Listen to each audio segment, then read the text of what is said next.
तवाफ करोगे, मैं भी तवाफ करूंगा। तुम तवाफ काबत उल्लाह का करोगे और मैं खैमों का तवाफ करूंगा। एक हज तुम्हारा है, एक हज मेरा है। तुम वो से लोगे किसके हजवे असवद के, मैं अपने फर्जंद का मुंह चूमूंगा। लोगों, एक तवाफ तुम्हारा होगा, एक तवाफ मेरा होगा। तुम आबे जमजम पियोगे, मैं प्यासा रहूंगा। और तुम कभी सफा पे, कभी मरवा पे दौड़ोगे, मैं कभी अली अकबर की लाश उठाने जाऊंगा, कभी मैं कासिम की लाश उठाने जाऊंगा, कभी औनो मोहम्मद के तड़पते हुए लाशों को उठाने जाऊंगा। लोगों, एक हज तुम्हारा भी है, एक हज मेरा भी है। जब तुम हज कर लोगे, तुम्हारी साई मुकम्मल हो जाएगी, तो तुम सर मडा के हराम खोल दोगे, और जब मेरी साई मुकम्मल हो जाएगी तो मैं सर कटा के हराम खोल दूंगा। तुम सफेद हराम पहनोगे, मैं सुर्ख हराम पहनूंगा। और वो हज कयामत तक के आने वाले हज्जों की आबरू होगा। हुसैन अगर ना शहीद होता तो आज घर घर यजीद होता। इस्लाम की अजमत अया न होती, खुदा के घर में अजा न होती। बारे लाहा नौहा सनाता फिरता, तारोजे जजा अश्क बहाता फिरता। इमदाद न करते अगर करबला में हुसैन, इस्लाम तेरा ठोकरें खाता फिरता।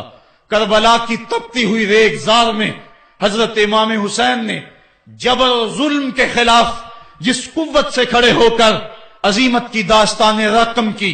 10 मुहर्रम का दिन था, जुमे का यौम सईद था। बीच करबला के मैदान में दोपहर के वक्त जब नबी का खानदान उजड़ रहा था, एक एक कली इस चमन की कट रही थी। 72 अफराद 22,000 के लश्करे जर्रार के मुकाबले में खड़े थे। वो यजीद जिसने इसके अलावा भी बड़े जुर्म किए, जिसने जो है वो 1700 सहाबा को मक्कातुल मुकर्रमा में शहीद किया, जिसने 700 हुफाज कराम को शहीद किया, जिसने हजरत अबू सईद खिजरी की दाढ़ी नोच ली, जिसने मदीने के अंदर मस्जिद नबवी के अंदर घोड़े बांधे, जिसने जो है वो 3 दिन तक मस्जिद नबवी के अंदर अजान न होने दी, वो यजीद आज करबला के तपते हुए रेगजार के अंदर आले रसूल के साथ जुल्म की वो दास्तान रकम कर रहा था कि कयामत तक आंसू सिसकियां नहीं थमने पाएंगी। यजीद मर गया, उसका नाम मिट गया, उसका तशख्खुस मिट गया, लेकिन हुसैन का नाम आज भी जिंदा है, उसका पैगाम आज भी जिंदा है। ये हजारों का मजमा, ये उमड़ते हुए मोहब्बतों के जज्बात, ये आंखों का आंसुओं का खिराज देना, क्या ये हुसैन इब्ने अली की जिंदगी की दलील नहीं है? कौन है जो यजीद का नाम लेता हो? आज अगर कोई यजीद का नाम लेता भी है तो सर झुका के लेता है। मैं कहता हूं, कैसा तुम्हारा लीडर है जिसका नाम लेने से कबल शर्मिंदा होते हो, जिसका नाम लेते हुए शर्मिंदा होते हो, जिसका नाम लेने के बाद पसीना पसीना होते हो। तुम अपने कायद और लीडर का नाम लेते झिझकते हो, गर्दन झुका के दाएं बाएं देख के नाम लेते हो, और जब हम नाम अपने आका का लेते हैं सर उठा के लेते हैं। ए हुसैन इब्ने अली, तुम पर सलाम।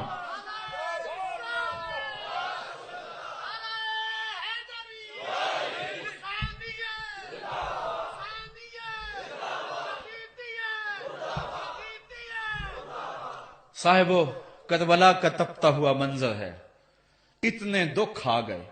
हजरत सिद्दीक़ सख्ती रज़ी अल्लाह ताला अन्हु फरमाते हैं कि अल्लाह ताला ने जब कायनात को बनाया, इंसानों को तख्लीक किया, तो इंसानों को पूछा, बताओ तुम मेरे होगे? सब ने कहा, मालिक हम तेरे हैं।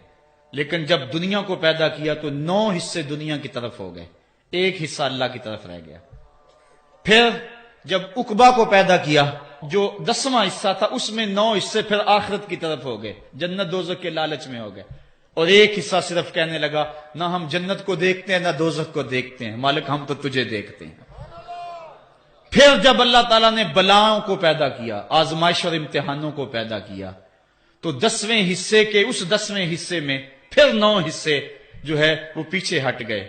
1 हिस्सा ऐसा था जिसने गर्दन झुका के कहा, जमीनों आसमान की बलाएं बना के हमारे गले का तौक बना दे, तेरे रास्ते से नहीं हटेंगे।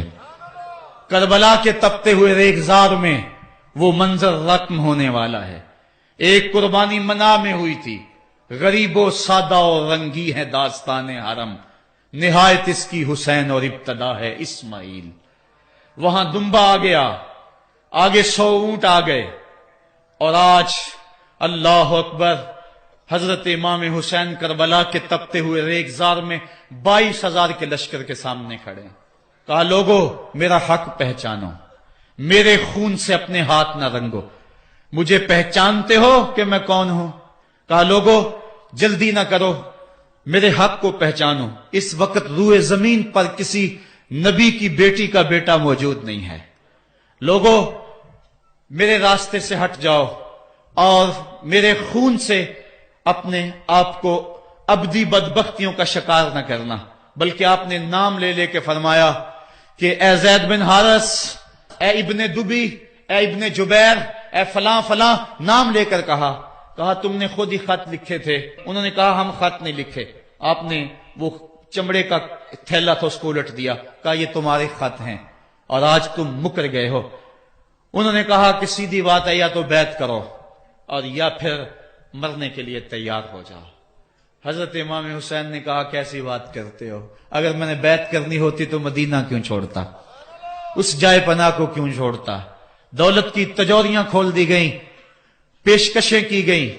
حضرت امام حسین فرمایا یہ کبھی نہیں ہو سکتا، جس سے صرف حق ہی قبول ہو، یہی جس کا اصل اصول ہو، جو نہ بک سکے جو نہ جھک سکے، اسے کربلائیں ہی راس ہیں۔ پھر جبر کی آندھی چلی، ایک ایک کر کے جانثار راہ خدا میں قربان ہوتا گیا۔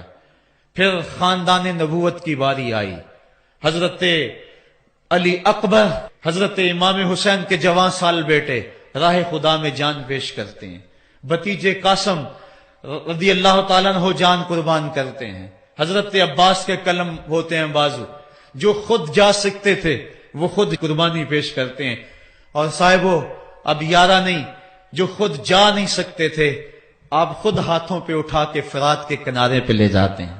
کہا جو آ سکتے تھے وہ تو قدموں پہ چل کے آ گئے، اور جو قدموں پہ نہیں چل سکتے تھے میں انہیں اٹھا کے لے آیا ہوں۔